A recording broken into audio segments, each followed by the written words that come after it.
All right, so how did you go from the esteemed position of carrying an oven for $5 an hour to getting into IT? Breaking ovens for $5 an hour. There you go. Breaking ovens. Hello, everybody. Welcome to another episode of the Download Podcast from Tier 4 Advisors HQ here in Alpharetta, Georgia. Super excited to be joined by one of our all-time leaders in being a guest, Joel Andersen. Joel, say hi to the group. Hello. Hello. Hey, Joe. Thanks for being here again, Joel. 40th time, 20th time, 80th time, however long it's been. That's right. Good to have you again. Just keeps what's on repeat again and again. That's it. We're also joined by Andrew Hamilton, Senior Vice President of Technology at CoStar Group. Andrew, thanks again for coming in. Yeah, good afternoon, and great to be here. Great to have you. For our viewers and listeners, do you want to go ahead and introduce yourself to the group? Sure, absolutely. Andrew Hamilton, originally born in Scotland, UK. Been here for about 20 years as part of the Atlanta technology community, and it's been a great place to live and work. CoStar, as Jake mentioned, been at CoStar for about 3 years as the head of technology, and prior to that I was at Park Mobile and Cardlytics as CTO. Excellent. Well, thanks again for making the time to come on in. I know that our listeners and viewers are excited to learn more about you and learn from you quite a bit. As a friendly recap, Tier 4 Advisors started the company 9 years ago here in Atlanta, Georgia. We have clients all over the world. We are here to simplify and expedite the procurement process for you in 5 key categories. We'll put this on the screen so you can see it. Data center, telecom, managed services, cybersecurity, and emerging tech. Not as a vendor trying to sell you anything, but more so as an extension of your team. So you might have a team of 10 people or 100 people or 1,000 people. When the projects that all IT departments do are placed on your plate, you can call Tier 4 Advisors. Find us at tier4advisors.com. We can roll a team of folks who have done projects like that once or a few hundred times before, roll them in, help you successfully do the project. Once the project is done, we can stay as long as you want, or we can, certainly work on another project for you, whatever it might be. But again, data center, telecom, managed services, security, and emerging tech. So if you have any projects in those categories, feel free to find us at tier4advisors.com. The purpose of the Download Podcast is a podcast that features trending technology news, insights, and thought leadership from some of the best and brightest technology leaders around. So again, excited to have Andrew here, and we'll go ahead and get started with the conversation. So Andrew, let's go ahead and jump right in. Tell us about your first job. We always like to hear about folks who are, a decade or two into their career, doing very well, very blessed. But let's talk about the first job that you had. What was that? Absolutely. So the first job I had was actually an electronics store similar to Best Buy. It was called Comet in the UK. Very first day there, I dropped an oven and broke it. And I thought that was going to be the end of my career in electronic sales. But everybody thought it was really funny and laughed at me for a couple of days, and I was there for 3 years. Wow, good stuff. Nice. I too worked at Best Buy for a brief stint in the car audio department. Great. Lots of expensive things that oftentimes we as employees for a store like that are carrying around. So did you ever drop another item in the 3 years that you worked there? I don't remember. Or just the first I'm sure day? I did. Yeah. That's funny. How old were you when you first started that job? I was 18 years old and going to college. Good stuff. Nice. Do you remember what you were getting paid per hour at that job? Gosh, it was cash at the time as well. I remember them bringing out little packets of money at the end of the Really? week. All We did right. get some commission, so Okay. that was awesome. So I probably averaged about £50 a week, which is about $70, $75 right 70, yeah, sure. Per week. now per week. And you're going to college. So this was kind of a part-time gig. Yes, absolutely part time, probably 10 to 12 hours a week or so. So not bad. £5 an hour or so. And in what city was this in again? Southampton, UK. So it's southern England, about UK. 60 miles south of London. And the university you were attending at the time was Southampton University? Yeah, that's right, Southampton University. Great spot. Good stuff. All right, so how did you go from the esteemed position of carrying an oven for $5 an hour to getting into IT? Breaking ovens for $5 an hour. Yeah, there you go. Breaking That's great. $5. So how did you go from working at kind of the Best Buy version in Southampton to getting into IT? What was that transition like? So I was fortunate enough when I was younger. My parents bought me a Commodore 64 for my I've Heard that one a few times. Yeah. Yep. great computer. It's actually compatible with our school computers too, which are Commodore PETs. I realized after a while that I actually preferred to program on the computer rather than play games. So learned basic, wrote a few computer games, actually sold them to a magazine. You used to get those magazines that covered different computers. There's IBM one, a Commodore one, a Sinclair was another one. Yeah. Sold those to the magazine and really took it from there. Went to computer science at college, and that's the start of my computing career. So your degree from Southampton is in computer science? Yes, HNC in computer science. Excellent. All right, very cool. So let's talk about your transition from Southampton University and then moving to America. Was that job related? Was that a personal thing? Did you come over here and go skiing in Vail, Colorado, and just get stuck? What was that? What was that all about? Actually professional. I met some people that I worked with in Southampton at IBM. So I was doing an internship or apprenticeship at IBM.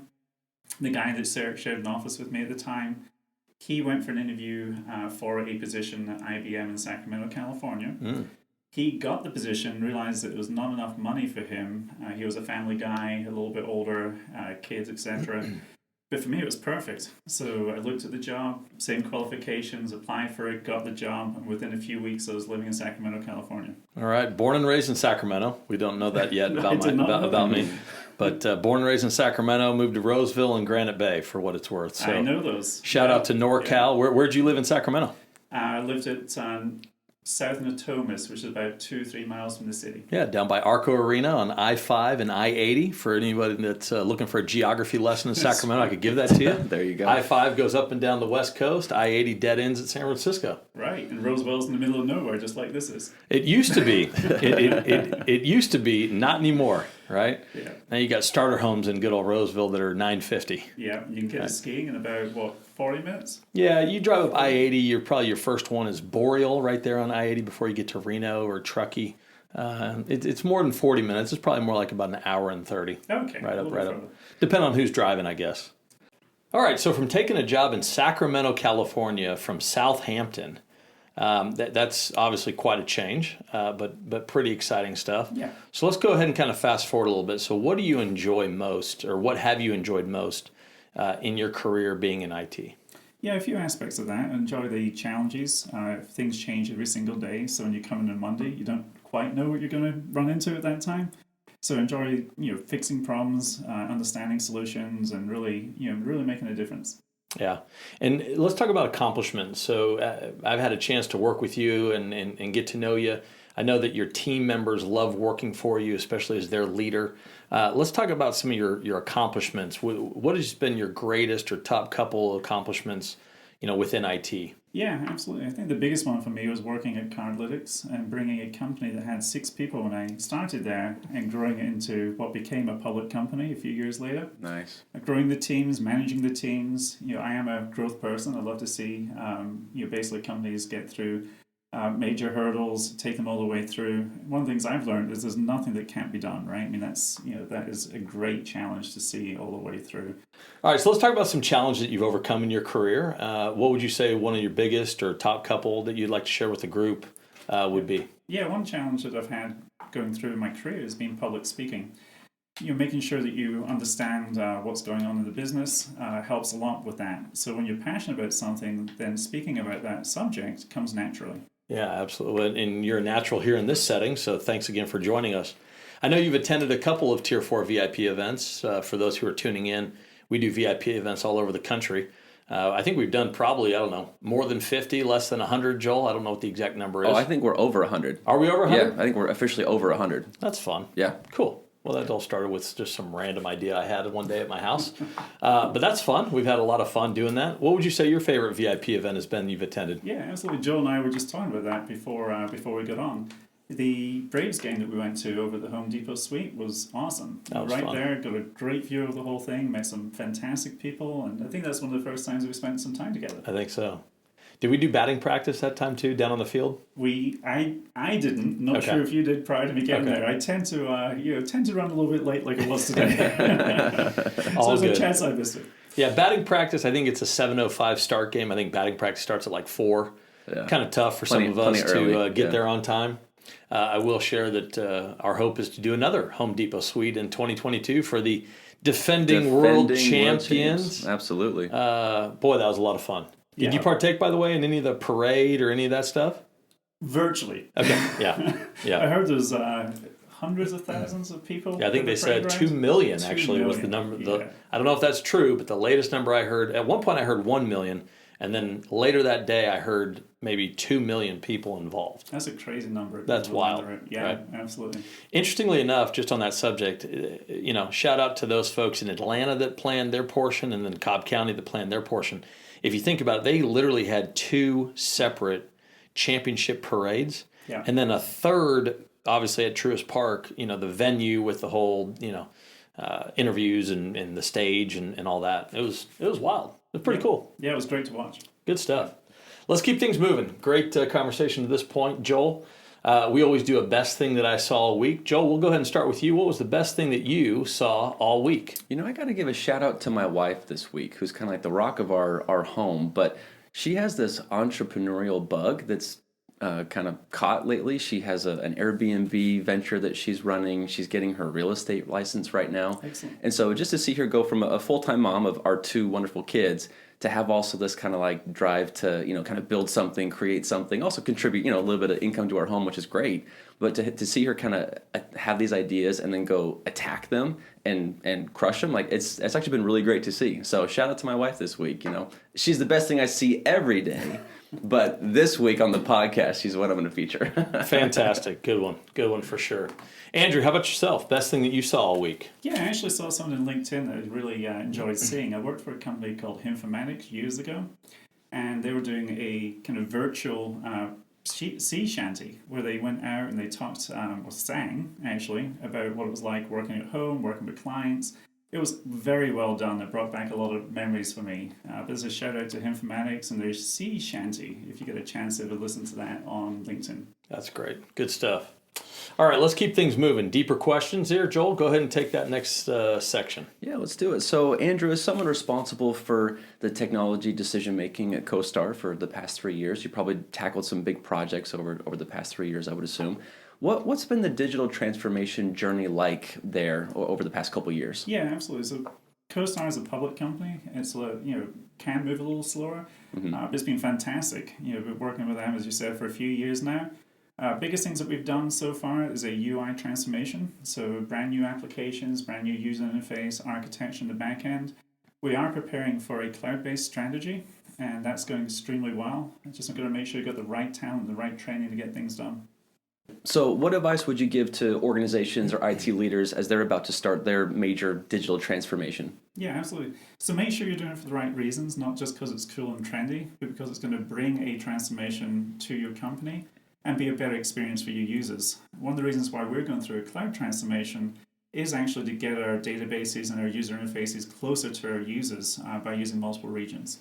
Interestingly enough, and we've done probably 300 cloud transformational projects in the last 9 years here at Tier 4. Again, not as the vendor, not as the end user, but more so kind of that translator between the two. Yeah. So many folks are looking for a golden nugget out there, right? And it's either to claim they're in the cloud, to maybe save a bunch of money. Maybe they're losing the war on talent in the sense that they have a hard time finding or retaining the talent to do things internally. So they're looking at maybe a private, fully managed private cloud or something to that effect. If all you're looking to do is move a workload from an on-prem server or metal that you own or a colo metal that you own into a public hyperscaler, very rarely are you going to probably get what it is you're looking for. Would you agree with that? Yeah, I would agree with that. And it actually doesn't save you money by doing that either. So the financial conversation, I was getting to that, is that's a lose-lose, right? So many folks, when they're looking to do a digital transformation, again, you have to look at the full scope of everything that is involved. And I hate to say it like this, but the reality is that sometimes the low-lying fruit or the cost savings measure or the uptime guarantees or the security and compliance aspect or whatever it might be, availability zones that the growing business requires or your customers require, all of that comes into play. Yeah, and there is not one answer for everybody in the world. So many people, the correct answer, and not to be vague, but is multi-cloud or hybrid cloud. You have some people that will maintain metal ownership in on-prem or in a colo. You have that same person might have some footprint in a public hyperscaler, AWS, Azure, Google. Yep. Interestingly enough, some of these applications that to go to a public hyperscaler would have to be replatformed, or to stay on a piece of metal that is owned and operated internally would not make sense anymore or not be financially feasible.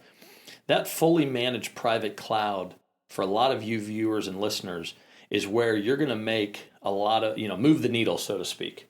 And a lot of people don't think of that as an option. They think either here or here, and they forget about this right here. And I just since we're talking about it, I just thought I'd mention that, because so often we are doing these projects, 20 probably in parallel at the moment here at Tier 4, where that is the answer, right? Because we're brought in and we're asked, please help us figure this out. And again, they've thought of this, they've thought of this, they hadn't thought of that. Yeah, that's fair. So for a while, we have been in a traditional data center. So as far as I've been starting in the last 3 years, but for the last 20 years, CoStar Real Estate Manager has been, as I said, in a traditional co-located data center. Coming up with some kind of mix, or at least a transition, going to a cloud solution makes sense for us. We have our own hardware. We're not a hardware company, so we shouldn't have hardware. So that's going to change. You don't want to own hardware for the next 20 years? That's right. Rack and stack? That's right. So we also have a disaster recovery, basically data center that's never used. We bring it up, we use it a few times a year for testing, bring it back down. We do want to be using that for some of our own internal testing, UAT, testing, dev, etc., make sure that's all up and running continuously.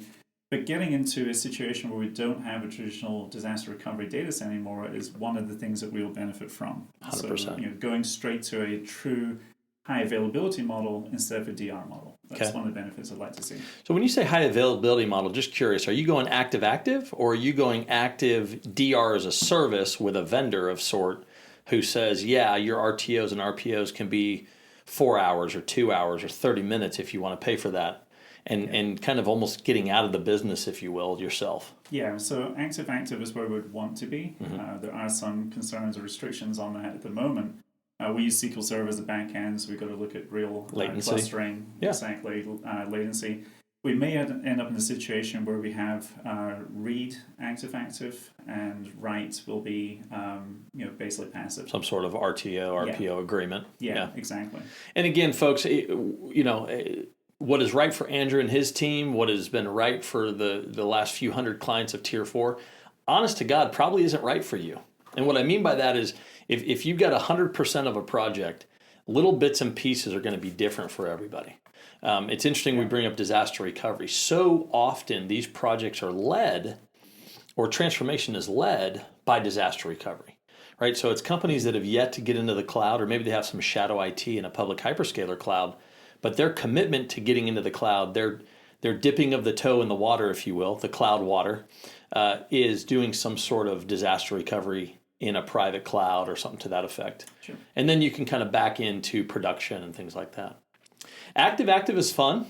We've seen that many a times, as long as you have the budget and the team to obviously work through and architect that. Yeah, that's something we'd love to see. So a good opportunity to be talking to you guys. I guess so. There you go. Active is always fun, right? Because it's always, in a way, it's kind of a moving target. And what I mean by that is that, sometimes there's somebody that has a Rolls-Royce taste with a Rolls-Royce budget, and it works perfectly.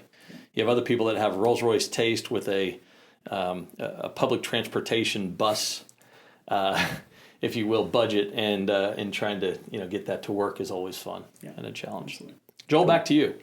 So what new emerging solutions or new trending technologies are you personally paying attention to? Maybe not necessarily from a work perspective, but also just like your own, things that you like to follow. Yeah, great question. So AI, machine learning, IoT, does any of that play in, or is there something other, thing that's coming down the pipe that Andrew knows about that no one else yet has heard about?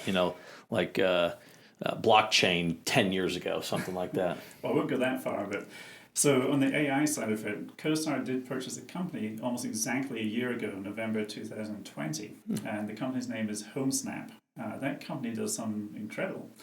they take the concept of face recognition but apply it to real estate. So you can actually walk up to a property with your camera, take a picture of the real estate from the front, and it will bring up the MLS entry. So you can actually, go shop, you can go look at real estate, take the picture, and see it right there on your phone. So a great way to get into it. So their database is somehow figuring out all these pictures from maybe Google Maps or the street view of something or whatever it might be, and figuring out the address, and therefore if there's some sort of online listing, pulling it up. That's exactly right. Yeah. Fascinating. Yeah. It's very good. How many homes look like each other? Like I could imagine something like that backfiring, right? You go into this like track house neighborhood, and they have like 3 models, and they have 300 homes. Yeah. And you pull up that one home that, there's 4 of them for sale. Oh, absolutely. And you call your realtor, yes, I'll make an offer for $200,000. They're like, well, actually, the one you want is $400,000. It's a combination of GPS and recognition. It has to be hand in hand for sure. Wow. So very cool. Yeah. So your organization, they support the real estate market, the real estate world. I'm sure COVID's probably had an interesting influence on what the past 18, I guess 2 years now almost, of what that market's kind of looked like, but let alone the pre-COVID market. But how's the past 18 months, 2 years affected your operations there at CoStar?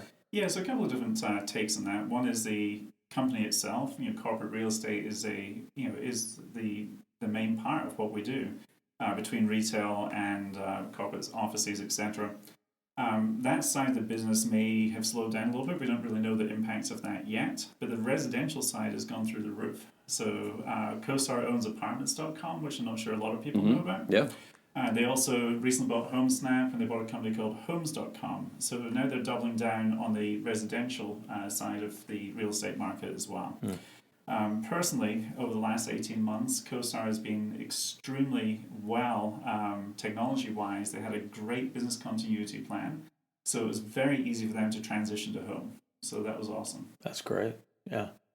With regards to like apartments.com, so you guys have, kind of your real estate CRM, you're helping people find apartments, you're talking about facial recognition technology with homes, things like this. Where does this eventually go? I mean, is this something that solves all real estate problems? Does this maybe one day replace a real estate agent? Not trying to make anybody mad out there, right? Joel mentioned his wife's getting her real estate license. But I'm just thinking, I mean, there's always that ripple effect in all these industries when you have a technology that no longer needs a human to do what they've done for a period of time. What's kind of the goal there, if you will? Yeah, so I'm on the corporate real estate side for the most part, but I do talk to a lot of people on the residential real estate side. And one of the things that they're doing with homes.com is actually getting the listings back to the listing agent. So a lot of the times if you go to realtor.com or if you go to other properties that are out there, internet properties I should say, there are a few of them that take you to any agent that basically paid for a promotion. So the one big thing about HomeSnap and Homes.com is it's going to take you to the listing agent that knows a lot more about your property. So really getting closer to the agents is the end goal, not disengaging or disfranchising the agents themselves. So the seller's agent then becomes the buyer and the seller, which makes that agent happy, assuming that the buyer doesn't have their own agent. So if the buyer was introduced through an agent, then that agent would represent. They're protected. Yeah, they're protected. Yeah. That's interesting. There's so much to be changed, I think, in the real estate transaction. Have you bought a home recently, or have you done a refi or anything? I mean, the amount of pieces of paper that you sign to do some of this stuff. Outrageous. Right? Yeah, there's a technology company out west called Homey. Or homey.com, whatever it is, right? It kind of connects buyers with sellers, and I think it minimizes the paperwork and a lot of the legal stuff, right? That, hey, sign this same paper 4 times, right? Times 100 pieces of paper. Yeah. It's going to be interesting to see what happens with real estate. Mark my words, in the next 20 years. We'll see. Yeah, absolutely. Yeah. Are you and your team, are you guys fully remote? Are you doing a hybrid? Are you guys back in the office? What's the makeup over there? Yeah, we had a push to get back in the office about May timeframe. Okay. So the majority of us are in the office at least 3 days a week. So that is a big push for us to get people back in the office. And where are you guys located again? We are located in Buckhead. So actually the Carter's building, which is attached to Phipps Plaza. We know the Carter's building well. Lots of good food around there. There is, yeah. There's a lot of good food, a lot more opening up, so that's great to see. Well, that's good. And you get to enjoy the traffic of Georgia 400 to and from. That's always fun. Mm-hmm. So I actually don't get to enjoy the traffic because I live about a mile away from the office. Ah, nice. You walk to work. You're biking to work. I walk to work most days. Yeah. Nice. That's great. Right on. So I'm definitely a fan of the hybrid model. I like days where I can lock myself in my office at home and just get things done. But I also like this face-to-face interaction that kind of comes along with the physical getting together, collaborating, talking, that kind of thing as well. But yeah, absolutely. Every organization is different depending on their needs and what they're good at. And full disclosure here at Tier 4, so when everything, actually before everything came down from government, we decided to go full remote.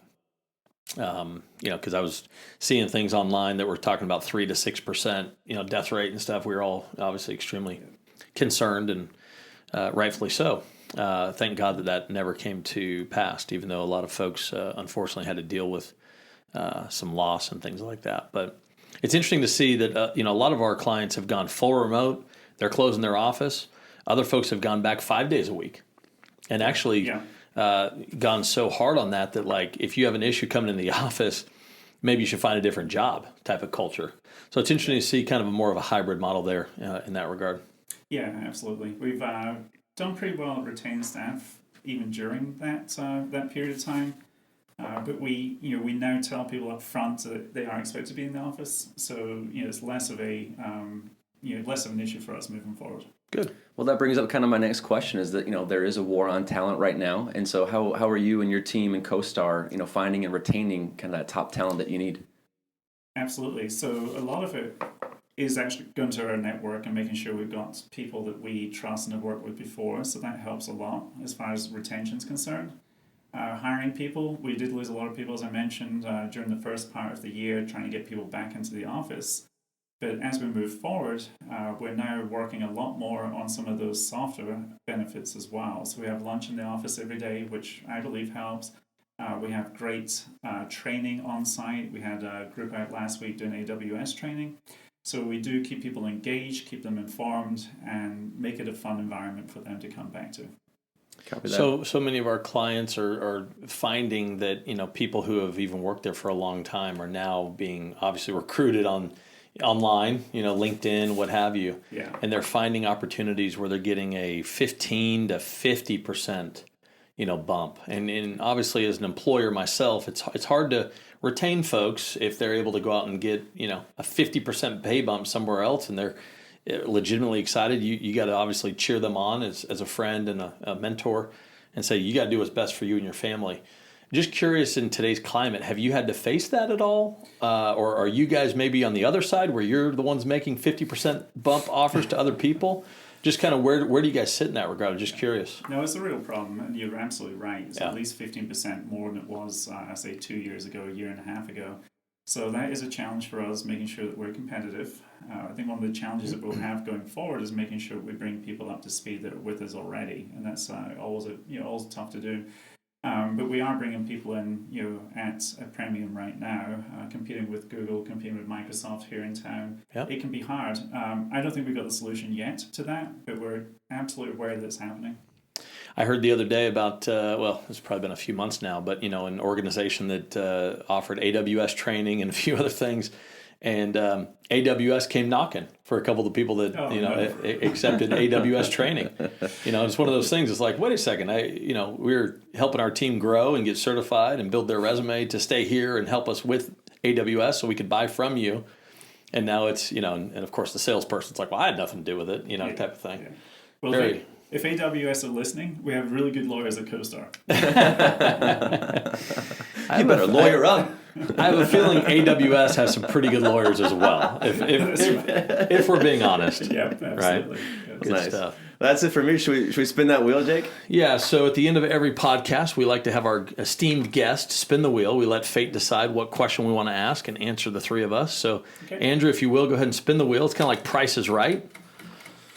Good times. Number 12. 12. All right. So let's talk about this. Do you prefer big cities or small towns? if you could have the same job at either place, raise your family, maybe move there tonight, would you want to have let's just say, a nice flat in a big city, or would you like to have a nice maybe farm or spread, called a spread, in a small town? Joel, we'll go ahead and start with you on this one. This is a new one for us. Yeah. What are your thoughts? I'm definitely open to a smaller town vibe. I'm okay with as long as I still have my internet access and my local TV or YouTube TV to watch my big city games, football, and stay connected to my Utah Utes. I'm happy with that. But I like the small town feel. I also like the vibe of being maybe a big fish in a small pond, if you will. And so I'm very much fine with a smaller area, more rural area, maybe a 30,000 person town than a $3 million person city kind of a thing. So I much more lean towards the smaller side, but that's just me. So since you picked that, I'm going to have a follow-up question real quick. Small town America, would you like right in the middle of the Midwest where you're 5-6 hours away from a international airport, let's just hypothetically say 3.5-4 hours? Or would you want a small town and say a place where I used to live, Carrollton, Georgia, which is about a 40-minute drive to the world's busiest airport. But when you're out in Carrollton, Georgia, you're in as small town America as it gets. Thoughts? Yeah, would like to be able to have access to the larger metropolitan amenities that come along with a nice airport or great medical programs or schools or whatnot. But so I would lean towards having close proximity within an hour or so to a nice airport. Some people say they want to get away, and it's like, okay, well, you can get away, but if you're on the other side of the moon, that you're a little bit far from everything, right? Yeah. Andrew, your thoughts? Well, we do like to travel, so being reasonably close to a decent sized airport is a key for us. Like to be able to walk everywhere, so being able to walk to restaurants, walk to shops is important. So kind of that medium-sized town would be best for us. Buckhead feels that way sometimes. I mean, you still got restaurants, you can still walk around, still get to things, but it can be busy. You mentioned the traffic, so it would be nice to be in a place that was like that, got the facilities, got the restaurants, got the shops, but removed away from a city center. That's great. Yeah, Buckhead is kind of that, medium type of feel in the sense where you have Brookhaven a couple blocks away that have the homes with a little bit of land, but then you also have Midtown, right? A couple bus stops away that's as metropolitan as it gets. Yeah, absolutely. Yeah. Well, Joel's done enough of these with me. He knows how I answer these questions, right? With a little bit of a all of the above, long, drawn-out answer, right, Joel? Exactly. I tell you what, it depends on the day of the week for me. That's literally what I expected you to say. It really does. So for time's sake, I'm going to say, I don't know how to answer the question. I like the idea of a small town from time to time. If I lived there full time, I'd be bored to death. I like the idea of a city. I used to live in a high-rise condo in Phoenix, Arizona. Valet parking, great view of the city. Could walk to Arizona Diamondbacks games, take the light rail to ASU football games. Lots of restaurants. I like that as well. I'll tell you what, though, when you live in the city and you hear the fire engines or the ambulance or the police, sirens at that 2:30 in the morning, all hours of the night, hours of the day, right? Yep. You think to yourself, boy, that's the trade-off for this beautiful view. I will say, if it came down, if there was a third option in there, an island paradise, I would choose the island paradise. Oh, okay. Whether it's a big city or a small town, island paradise, I'm good to go. That sounds all like right. a great idea. Yeah, you agree? Yes. Southampton? No, I'm just kidding. Not Sacramento, California either. It's got its ups and downs. It definitely does. Yeah. Tell you what, it's changed a lot for sure. Yeah. Well, Andrew, I want to thank you so much for your time. Joel, as always, thank you as well. If you or anyone you know has a project in the data center category, again, anything data center related, cloud, DRaaS, even desktop as a service, anything infrastructure data center related, feel free to give us a call. Telecom, that's telephony, SD-WAN, connectivity, managed services. Managed services is extremely vast, whether that's outsourced managed services for tier 1, tier 2 help desk, private cloud, what have you. Security and compliance, as we talked about. Fighting the war on talent is extremely tough right now. Security is the leading area in that fight for most of our clients. If you're looking to outsource or you need different tools, whatever, And then again, emerging tech, right? Whether that's facial recognition for real estate assets or IoT, machine learning, artificial intelligence. Tier 4 Advisors database has over 700 vendors in our database. So think of us as like Travelocity.com or Priceline.com for your travel needs.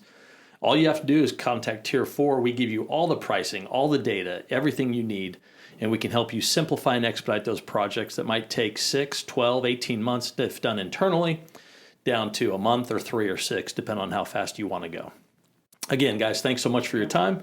You can find us at tier4advisors.com or your local regional president with Tier 4 Advisors, whether that's Seattle, LA, Boston, Philly, Nashville, Atlanta, or all over the country as well. Again, thank you so much. Take care, and we'll see you on the next episode of The Download. Bye-bye.